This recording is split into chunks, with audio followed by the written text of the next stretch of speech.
Luzon, Visayas at Mindanao. Simula na ng pinalakas nating pagtutok sa mga balita. Ito ang 24 oras ang pinakamalalaking ulat ngayong araw ng Lunes. Lumibang ang Health Secretary Enrique Ora, Assistant Secretary Eric Tayag at ilang pang opisyal ng Department of Health iniimbestigahan pala dahil sa pinirequistyong pagbili ng bakuna kontra pulmonya. Kaya rineklamo yan nung mga relevant bodies na bakit PCV 10 instead of the more cost-effective PCV 13. Hulikam, traffic enforcer na nasibak na noon dahil sa pangungutog, balik kalsada para muling makadilihensya. Ang iligal na transaksyon, lumipat na sa outpost.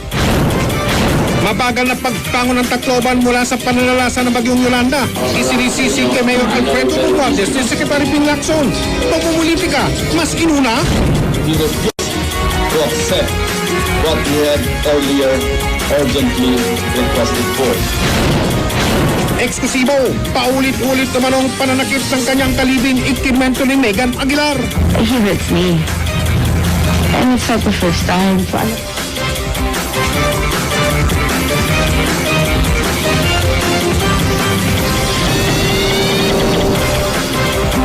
Pati sa pagbili ng bakuna, may anomaly.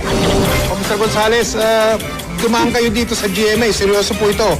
Magdala kayo ng kakanin at bibili namin lahat para mapakain namin yung isang batalyon na live audience na.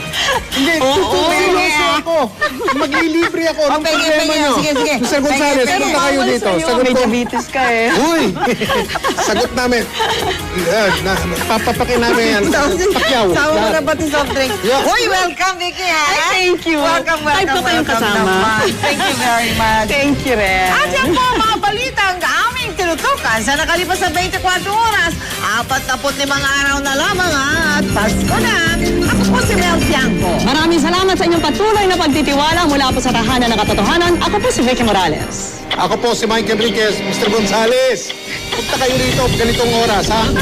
Papakyawin namin lahat yan. Wala kaming kinikilingan. Wala kaming pinoprotektahan. Wala rin kasinungalingan. Serbisyong totoo lamang. At dahil hindi natutulog ang balita, Nakatutok kami 24 oras.